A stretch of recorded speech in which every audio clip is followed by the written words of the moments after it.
I'm just going to have to start.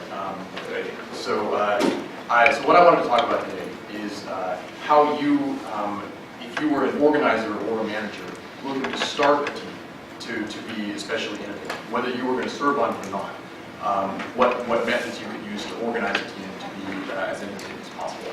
I'm going to be focusing specifically on teams for scientific research, whether that would be academic or industrial. So, so I did a literature search. I went into the primary literature and found what I think are sort of three important insights for this. And the first one is, I'll just list them out. I'm going to improvise them here. So the first one, we've talked a lot about this already, actually, is diversity. You want your team to be diverse, but across a lot of different axes, and I'll be talking about a few of those. And then you want to create structures that encourage frequent interaction. So both formal and informal interaction. And okay. Don't worry about it, guys. I don't need to share.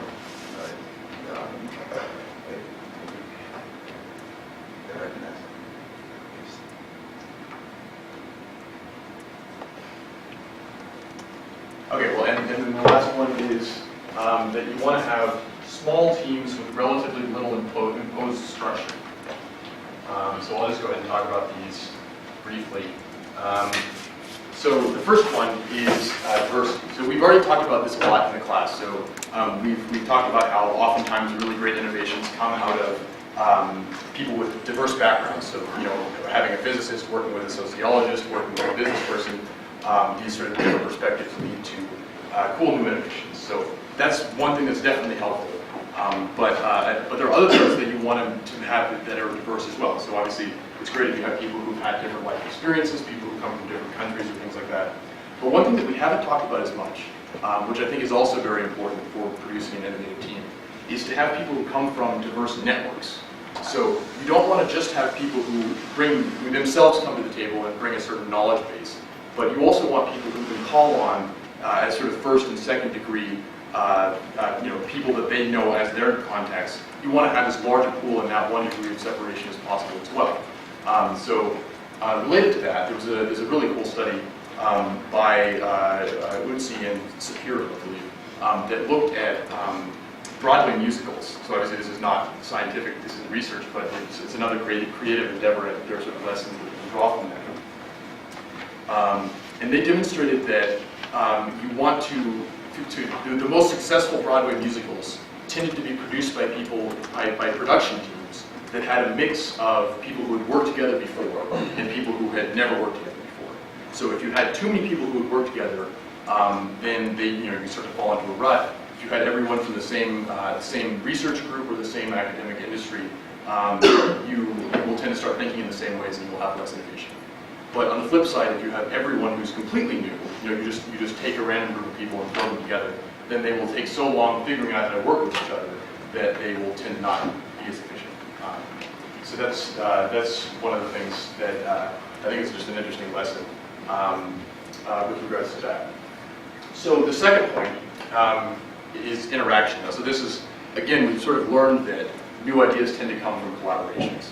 So building on that, if you were a manager or an organizer trying to put together a team to produce an innovative group, you want to create structures which not only encourage but actually sort of require that people be in interactions on a regular basis. So this, I looked at this through some case studies of some of the more successful, like highly innovative research institutions in the world. And one of the things that the researchers continually found that was common among them is that they had structures that forced researchers to interact both formally. So there's a lot of sort of formal interactions already built into most research institutions. So things like journal clubs, things like speaker series, group meetings are all obvious. But rated as more important than formal interactions were actually informal interactions. So things that are not related to the research that you're doing can be just as important in generating innovative ideas. So things that are social in nature, like beer hours or like whatever, like maybe have a weekly movie night or something like that. were rated as more important than formal interactions. So if you're an organizer trying to put together a team, here we go, finally. Thanks, Andres. Okay, so I already talked about diversity, but so this one, once again, formal collaboration is super helpful, but casual interaction was actually rated as more important and is common among in case studies of successful institutions. And then the sub-bullet point here is that you can sort of kill two birds with one stone by instituting these informal interactions, because not only will you require every week that people are talking to each other in a context outside of work, you also make sure that that your researchers spend a certain amount of time every week with their head, getting their head out of the problem they're working on. So we've talked about this a lot already. I read some interesting neuroscience studies which demonstrated that the most creative individuals tend to go back and forth in different brain states of like high degrees of activation, a lot of nerve firing, like driving hard at their problem, and quiescent states where they're not thinking hard. So you can sort of institutionalize this and capture that benefit as well as generating the cross-pollination that comes from casual interactions. It's the last one. This is probably the most, the simplest one.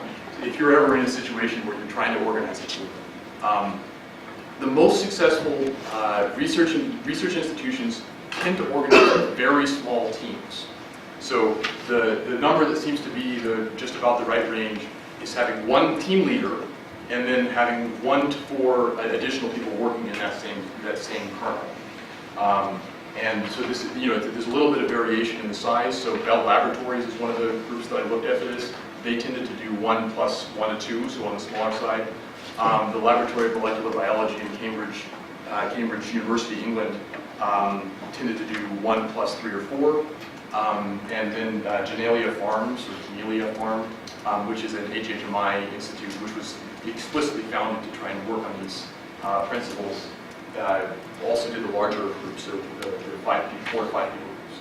But this has just been an extremely clear pattern. I don't have any mechanism behind this, but it's been very clearly demonstrated that this tends to be the optimal group for solving research problems.